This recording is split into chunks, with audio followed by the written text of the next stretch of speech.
영혼의 쉼터를 찾아주신 분들을 환영하고 축복드립니다. 오늘 들려드릴 출애굽기 7장과 8장 말씀을 살펴보겠습니다. 이스라엘 백성을 내보내라는 여호와 하나님의 명령을 듣고도 여호와를 알지 못한다고 무시하는 바로와 애굽 사람들에게 하나님이 어떤 분이신지를 열 재앙들을 통하여 하나님의 권능을 보여주십니다. 하수가 피로 변하는 첫째 재앙과 개구리가 올라오는 둘째 재앙에 애굽 술사들도 따라했습니다. 그러나 이가 나오는 셋째 재앙에 대해서는 애굽의 술객들이 따라하지 못하고 마침내 그 일이 하나님의 권능에 의한 것임을 고백하게 됩니다. 네 번째 재앙인 파리떼로 이스라엘 백성이 거주하는 고센 땅을 제외한 애굽 땅이 황폐하게 되자 고집센 바로는 모세와 아론을 불러서 하나님께 제사하는 것은 허락하지만 멀리 가지 말라고 합니다. 결국 이스라엘 백성들을 보내지 않습니다. 자, 그럼 첫째 재앙부터 넷째 재앙이 나오는 출애굽기 7장과 8장 말씀을 읽어 드리겠습니다. 제7장. 여호와께서 모세에게 말씀하셨습니다. 나는 너를 파라오 앞에서 마치 하나님과 같게 할 것이다. 그리고 내 형 아론은 너를 위해 대언자가 될 것이다. 내 형 아론에게 내가 너에게 명령한 모든 것을 말해 주어라. 내 형 아론은 파라오에게 이스라엘 백성을 그 땅에서 내보내라고 말할 것이다. 그러나 나는 파라오의 고집을 그대로 두고 이집트 땅에 많은 기적을 일으킬 것이다. 그럼에도 파라오는 내 말을 듣지 않을 것이다. 그때에 내가 더 큰 능력으로 이집트에 무서운 벌을 내리고 그런 다음에 내 백성 이스라엘을 강 무리대로 이집트 땅에서 인도해낼 것이다. 내가 나의 큰 능력으로 이집트에 벌을 내리고 이스라엘 백성을 그 땅에서 인도해낼 때야 비로소 이집트 사람들은 내가 여호와인 줄을 알게 될 것이다. 모세와 아론은 여호와께서 명령하신 대로 했습니다. 모세와 아론이 파라오에게 말을 했을 때 모세의 나이는 80살이었고 아론의 나이는 83살이었습니다. 여호와께서 모세와 아론에게 말씀하셨습니다. 파라오가 너희에게 기적을 요구할 것이니 그러면 모세는 아론에게 지팡이를 바로 앞에 던지라고 말하여라. 그 지팡이가 뱀으로 변할 것이다. 그리하여 모세와 아론은 여호와께서 명령하신 대로 파라오 앞으로 나아갔습니다. 아론은 자기 지팡이를 파라오와 그 신하들 앞에 던졌습니다. 그러자 지팡이가 뱀으로 변했습니다. 그때 파라오도 자기의 지혜로운 자들과 마술사들을 불렀습니다. 이집트의 마술사들도 마술을 부려 똑같은 일을 했습니다. 그들이 자기 지팡이를 땅에 던지자 그 지팡이들이 뱀으로 변했습니다. 하지만 아론의 지팡이가 그 뱀들을 잡아먹었습니다.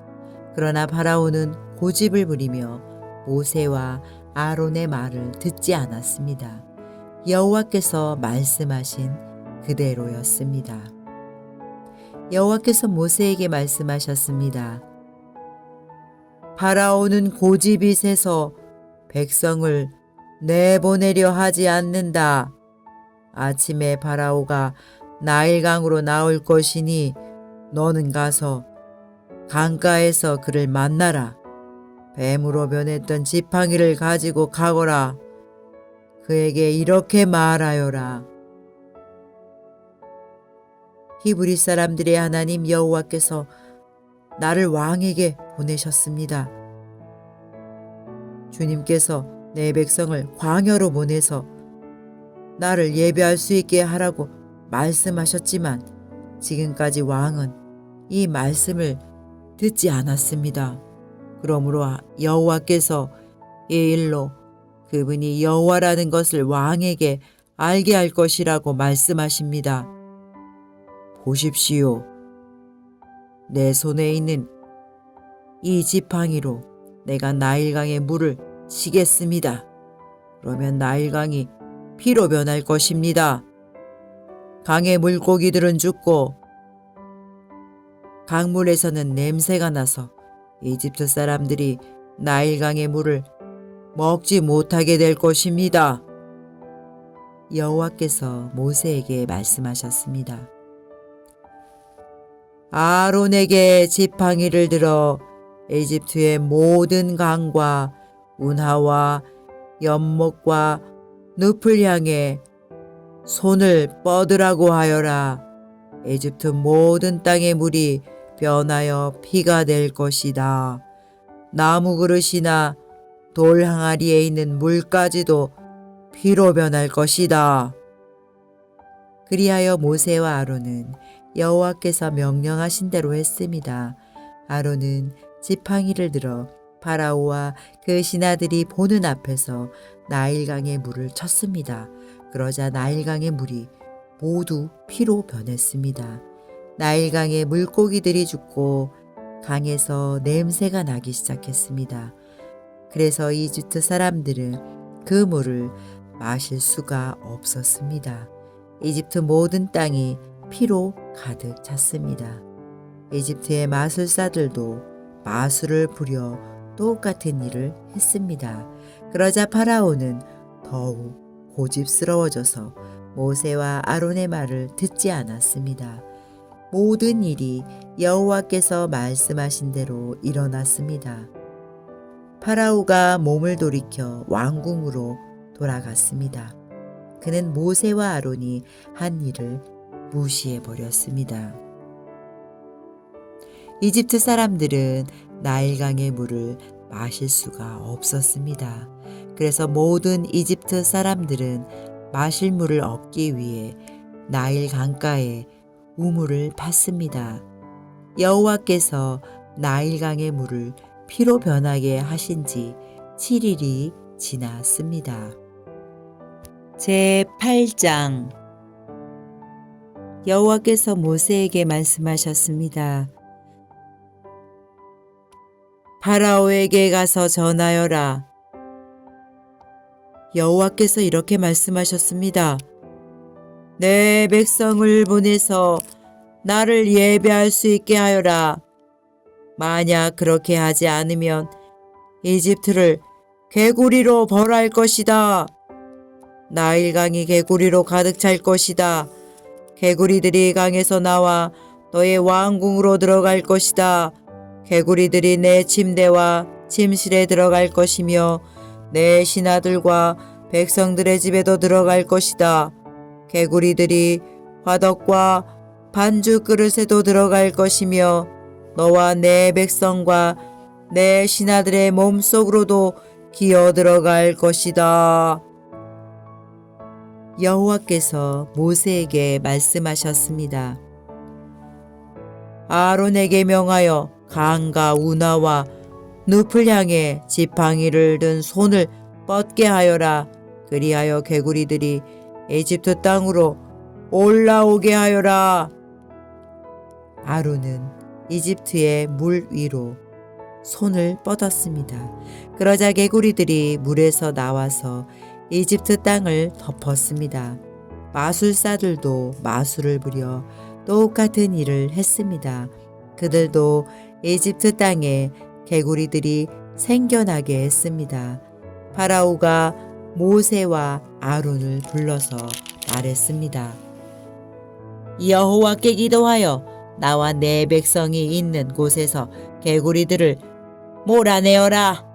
그러면 너희 백성을 보내어 여호와께 제물을 바칠 수 있게 하겠다. 모세가 파라오에게 말했습니다. 제가 언제쯤 기도하여 개구리들이 왕과 왕궁에서 떠나 오직 나일강에만 있게 할까요? 왕과 왕의 신하와 왕의 백성을 위해 기도할 때를 제게 말씀해 주십시오. 파라오가 대답했습니다. 내일이다. 모세가 말했습니다. 왕이 원하시는 대로 이루어질 것입니다. 이 일을 통해 왕은 우리 여호와 하나님과 같으신 분이 없다는 것을 알게 될 것입니다. 개구리들은 왕과 왕궁과 왕의 신하들과 왕의 백성들에게서 떠나 나일강에만 있을 것입니다. 모세와 아론은 파라오로부터 물러났습니다. 모세는 파라오에게 보낸 개구리들에게 대해 여호와께 기도드렸습니다.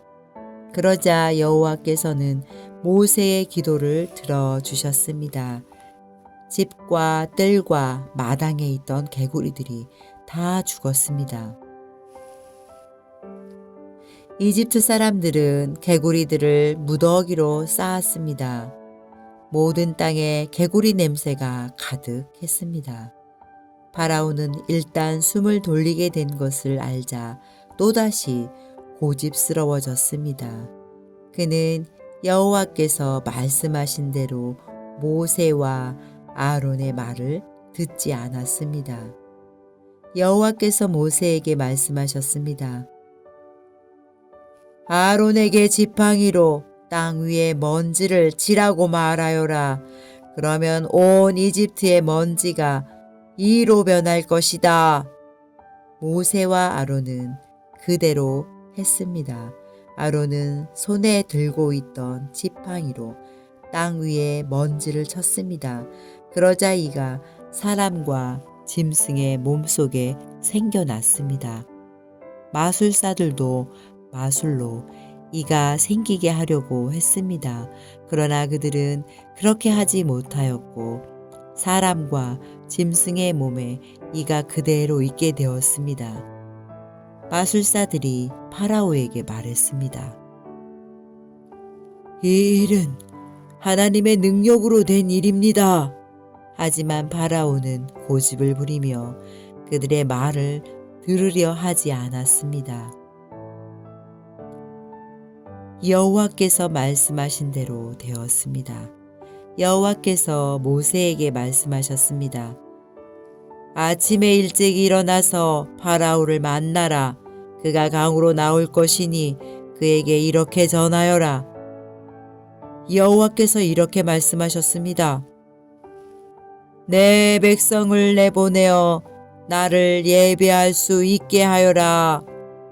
만약 내 백성을 내보내지 않으면 내가 파리떼를 너와 내 신하들과 내 백성들과 내 집에 보낼 것이다. 이집트 사람들의 집은 파리들로 뒤덮이겠고 모든 땅에도 파리가 들끓게 될 것이다. 하지만 그날에 나는 내 백성이 살고 있는 고센 땅은 따로 구별하여 그곳에는 파리가 없게 할 것이다. 이 일을 통해 너는 나 여호와가 이 땅에 있다는 것을 알게 될 것이다. 나는 내 백성과 내 백성을 구별할 것이며 이 기적은 내일 나타날 것이다. 여호와께서 말씀하신 대로 그렇게 하셨습니다. 엄청난 파리떼가 파라오의 궁과 그 신하들의 집으로 몰려들었습니다. 이집트 모든 땅이 파리떼 때문에 황무지로 변했습니다. 파라오가 모세와 아론을 불러서 말했습니다. 너희 하나님께 이 땅에서 제물을 바쳐라. 모세가 말했습니다. 그렇게 할 수 없습니다. 이집트 사람들은 우리가 여호와께 제물을 바치는 것을 싫어합니다. 그 사람들이 보는 앞에서 우리가 제물을 바치면 그 사람들이 돌을 들어 우리를 쳐 죽일 것입니다. 광야로 3일 정도 길을 가게 해 주십시오. 우리는 그곳에서 우리의 하나님 여호와께 제물을 바쳐야 합니다. 그것이 주님의 명령입니다. 파라오가 말했습니다. 광야에서 너희의 하나님인 여호와께 제물을 바치는 것을 허락하겠다. 하지만 너무 멀리 가지는 마라. 이제는 가서 나를 위해 기도해다오. 모세가 말했습니다. 여기에서 나가는 대로 여호와께 기도드리겠습니다. 그러면 주님께서는 파라오와 파라오의 신하들과 파라오의 백성들 중에 있는 바리떼를 내일 없애주실 것입니다. 다만 우리를 또다시 속일 생각은 하지 마십시오. 백성들이 여호와께 제물을 바치는 일을 막지 마십시오. 모세는 파라오로부터 물러나와 여호와께 기도드렸습니다. 여호와께서 모세의 기도를 들으시고 파라오와 그의 신하들과 백성들 사이에서 파리떼를 없애주셨습니다. 파리가 한 마리도 남지 않았습니다. 하지만 파라오는 또다시 고집스러워져서 백성을 보내려 하지 않았습니다. 아멘. 하나님 아버지, 저희들을 불쌍히 여겨 주시옵소서. 하나님을 온전히 사랑하며 예배하지 못하게 하는 우상과 저희들의 고집을 성령의 불로 태워 주옵소서. 하나님 아버지, 이 땅 가운데 하나님을 아는 지식으로 채워주시고 여호와를 경외하는 영으로 채워 주옵소서. 진리 대신 예수님 이름으로 기도드립니다. 아멘.